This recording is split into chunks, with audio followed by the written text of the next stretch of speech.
एक कन्फेशन के साथ शुरू करते हैं. You know for a fact that I have eulogized him in some of my videos. Correct? I've done this? Okay.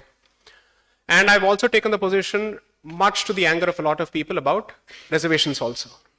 Right? I've said this at least in 2 places. I'll own up to each of these statements. I am not someone who's going to run away from what I've said. People evolve, that's a different issue, but I'll explain everything. Okay. 3, have I changed in my opinions? Because I can't criticize someone else unless and until I come clean on my own position in the first place. Okay. So what is my position? My position is, and I think I said this on the Times Now debate, that Dr. Ambedkar is a mixed bag. I said this very clearly. Okay. तो आप उनसे उन चीजों को चुनिए जो आपको लगता है कि आपकी विचारधारा से या फिर आपके एंड गोल से मेल खाता है. And never forget the fact that he didn't convert out of Hinduism, वो उसके बाहर नहीं गए. Okay. But I certainly agree that whenever his opinions on Hinduism are to be consumed, consume them not with a pinch of salt but with a mountain of salt. And मैंने book में ये भी कहा है that I will not deny what has happened at a certain point of time to a certain community. I've said this very clearly. The idea is not to whitewash. Decoloniality के नाम पे आप किसी भी चीज को whitewash मत कीजिए. Decoloniality आपको facts को देखने की it's exhorting you to take a look at facts, not run away from it. Don't pixelate it. You have to realize इसका basic फंडा या प्रिंसिपल क्या है. मिनिमम 5000 ईयर हिस्ट्री है आपका, मिनिमम. ये एक साइन कर्व की तरह ऊपर नीचे जाता रहता है. So you'd have made some mistakes, and some of those mistakes may not be entirely attributable to you or your philosophy, but because of external consequences. चाहे वो पर्दा सिस्टम हो या चाइल्ड मैरिज हो, जौहर हो या whatever it is, you were effectively pushed. When you're constantly attacked for close to 1400 years, what it does to the collective psyche of a people, just think about it. Right? So आपके जो systems हैं वो ossify हो चुके होंगे. उनका जो mobility या forward movement होगा वो रुक गया होगा. All of these aspects are there.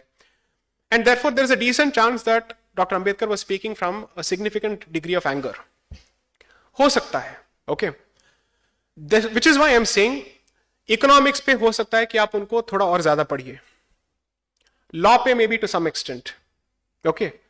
But जब इतिहास या हिंदू धर्म की बात आती है, understand it as perhaps the anger of a certain person, उसको सत्य मान के आप आगे मत बढ़िए. Okay? Respect the sentiment, but not necessarily the projection of facts from him. That is the limited position. That way, you respect the sentiment of people who are affected, and you also reserve the right to say, but I disagree with you, where you say this has been the entire history of the civilization. वो हम मान नहीं सकते हैं क्योंकि वो सत्य नहीं है. Okay, that's one way of looking at it. 3, when I speak on reservations, people say, what is this? How can you use your own personal experience and say that because you have come from a low middle class family, you relate to what has happened to other people, and therefore you say they should be entitled to reservations? No. आप थोड़ा long term सोचिए. आपके पास anti conversion laws नहीं है, नहीं है. जब भी आते हैं उनको कोई ना कोई उड़ा देता है, right? I think only in Madhya Pradesh there is an adhiniyam on dharma parivartan, and there is one in Odisha, and that too they were, by the way, they came about in the Congress regime in the 50s and 60s. Okay. पढ़ लेना उसको कभी. Now when this happens, when you don't have that, and हर जगह से आपके लोगों को convert करने की कोशिश हो रही है, in one way or the other, either through force or whatever it is, एक ही जोकर है आपके entire pack of cards में, which is reservation at this point. Right?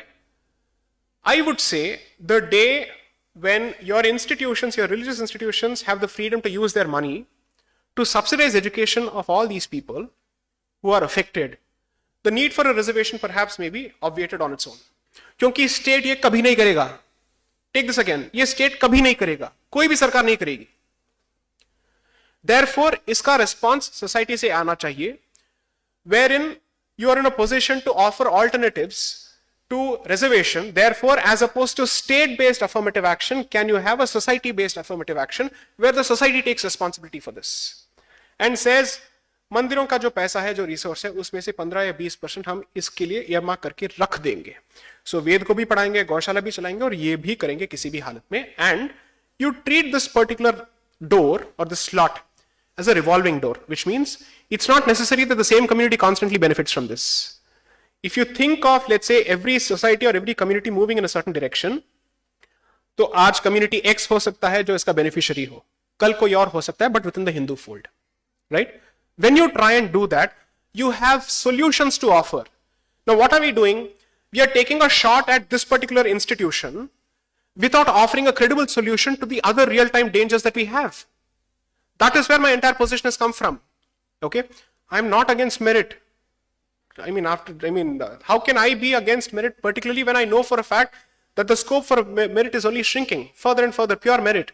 Okay, and I completely understand the angst of students who are aspiring for NEET or let's say post-graduation medical institutions. I'm not against you. I'm not against any of you. I'm merely taking a big picture position which is not limited only to you. So you may have a legitimate grievance against me for the positions that I've taken, but I'm looking at the big picture. And I'm hoping that if the society can give credible alternatives to reservation, then you can do away with it. But जब तक ये नहीं होता है, creamy layer आप ठीक से हटवा नहीं पा रहे, reservation को आप हटा देंगे. You're not even able to do this after a couple of generations of benefiting from this particular system. You have such a resistance. How is this going to happen? Because the state and parties have a very clear vested interest in talking about this on a regular basis, और ये इसको entrench करते जाएंगे. So the society has to talk. Who's going to talk about this? Right? So my entire evolution has been, I certainly believe that he has his merits, but he also has very serious problems in the manner in which he's taken pot shots at Hinduism. 100%. On those aspects, I don't agree with him at all. For that matter, I certainly don't agree with certain aspects of even Satyarth Prakash completely. How can I? But at the end of the day, because this happens to be Hindu dharma, हम फतवे तो जारी नहीं करेंगे. हम क्या कहेंगे? Sorry भाई, I disagree with you. I don't follow you. Period. So I've given this example before. Thanks for pointing it out. I've given the example. I'll just answer this question. One example I'll give and I'll leave it at that. जब भी दलित discourse की बात होती है या फिर reservation की बात होती है, it starts and ends with Dr. Ambedkar. When in fact that entire movement had a lot of other representatives. So I have even spoken of MC Raja, who was a Dalit representative from Trichirappalli, which is Trichy.